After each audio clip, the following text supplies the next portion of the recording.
তোমরা যারা আমার আগের ভিডিও দেখেছো তো জেনেই গেছো যে আমি শিলিগুড়ি এসেছিলাম মাত্র 10 দিনের প্ল্যানিং করে। হ্যাঁ, আর আমাদের মতো বাঙালিদের নর্থ বেঙ্গল মানে একটা অন্যরকম ভালোবাসা, তার মধ্যে এর এত সুন্দর চা বাগান তো থাকলে আর কোনো কথাই হবে না। তো আমরা শিলিগুড়ি নেমে সবথেকে কম খরচ যেটা সেটা পসিবল ছিল শেয়ারিং ক্যাব। তো আমরা গিয়েছিলাম 4 জনে, শেয়ারিং ক্যাব নিয়ে নিয়েছিলাম। মাত্র টিকিট না সরি, ভাড়া পড়েছিল 350 করে। তো তোমরা যদি শিলিগুড়ি থেকে যাও তাহলে আরেকটু কম পড়ে যাবে। আমরা যেহেতু এনজেপি থেকে গেছিলাম তাই একটু 350 পড়েছে। অ্যান্ড এখন পিক টাইমটা বলে আমরা গিয়েছিলাম পয়লা বৈশাখের টাইমটা, তাই একটু বেশি নিয়েছে। আর এই যে অপূর্ব দৃশ্য আমরা দেখে দেখে এসেছি। আমরা এর আগেও গেছিলাম দার্জিলিং, বাট কখনো কার্শিয়াং হয়ে আসেনি। এটা পুরোপুরি কার্শিয়াং হয়ে এসেছে। আর কার্শিয়াংয়ের অনেক ভিডিও তোমাদের সাথে শেয়ার করব।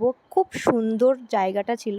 আমি তো পরে গিয়ে কোনোদিনও স্টে করতে চাই, খুবই ইচ্ছা আছে। আর এটা পুরোটা রোহিণী হয়ে কার্শিয়াং হয়ে যাচ্ছে। তোমরা নেক্সট ভিডিওতে দেখবে কার্শিয়াংয়ের মল রোডটা।